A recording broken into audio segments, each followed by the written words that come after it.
അതെ, എനിക്കൊന്നും മനസ്സിലായൊന്നുമില്ല. ടിവിയുടെ മോളിൽ നന്നായിട്ട് കുറയ്ക്കോ? ആ, ഓക്കെ. എന്റെ പേര് നീരജോ? ആ, നീരജ ചേച്ചിയുടെ പേര്. ഇയാളുടെ പേരെന്തുവാ?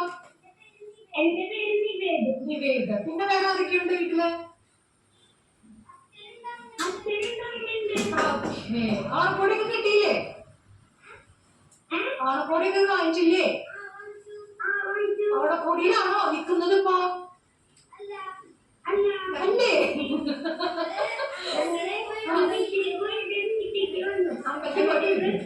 ഡ്രസ്സൊക്കെ മാറ്റി വീട്ടിലിരിക്കുകയാണ്. എന്താ ആണോ? ഓക്കെ. പാട്ടോ ഓണായിട്ട്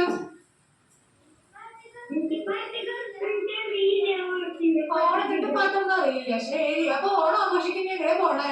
എന്തെങ്കിലും പരിപാടി ഉണ്ടോ? എങ്ങോട്ടെങ്കിലും കറങ്ങാൻ പോകുന്നുണ്ടോ? അമ്മയുടെ വീട്ടിലേക്ക് പോവാ. അമ്മയുടെ അടുത്ത് നിൽക്കണേ. അമ്മയുടെ അടുത്ത് നിൽക്കണേ. അമ്മയാണ് അടുത്ത് നിൽക്കണേ. അമ്മ അടുത്ത് നിൽക്കണേ. എന്നാ അമ്മയ്ക്ക് ഫോൺ കൊടുത്തേ. ആ, ഹലോ ഹലോ അമ്മ. അമ്മ എന്തൊക്കെ വിശേഷം? ഓണ വിശേഷം സദ്യക്കായോ? തുടങ്ങാൻ പോണുള്ളൂ. ഒരു വീട്ടില് 9 മണിയാകുമ്പോ ആയി കഴിഞ്ഞു. ഇതെന്ത് പറ്റി ഇത്ര വൈകാൻ? കുറച്ച് ലേറ്റ് ആയി. അപ്പൊ ഇന്ന് സദ്യ മൊത്തം ആകുമ്പോഴത്തേക്ക് 2 മണിയാവൂലോ?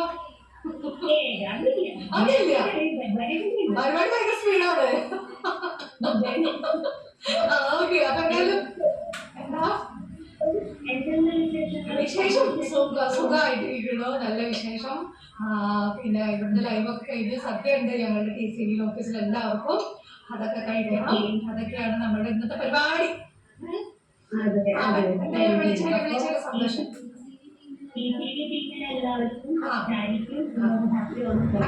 Okay, happy Onam. എന്റെ ഡ്രസ് എങ്ങനെയുണ്ട്?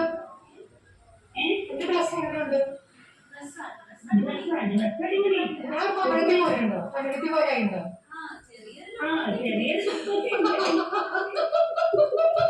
ഞാനിവിടെ വന്നപ്പോ കുറെ പേര് പറഞ്ഞത് തമിഴത്തി ആയിട്ടുണ്ടല്ലോ. അപ്പോഴാണ് എനിക്കൊരു ഡൗട്ട് ആയത്. തമിഴത്തി ആയിട്ടുണ്ടോ? കേരളം പിടിച്ചിട്ട് തമിഴ്നാട് പോയോ? എനിക്ക് തോന്നിപ്പോയി. അപ്പൊ ശരിയല്ലേ? അതന്നെ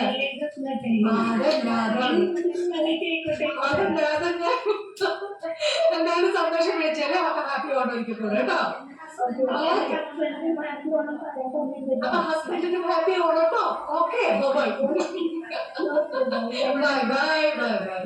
അപ്പൊ എന്തായാലും ഓണവിശേഷങ്ങള് സന്തോഷങ്ങൾ ഇങ്ങനെ കേൾക്കുമ്പോ തന്നെ ഇന്നത്തെ ദിവസം നിങ്ങളുടെ വീട്ടിലെ വിശേഷങ്ങളൊക്കെ കേൾക്കുമ്പോ നമുക്കൊരു സന്തോഷം.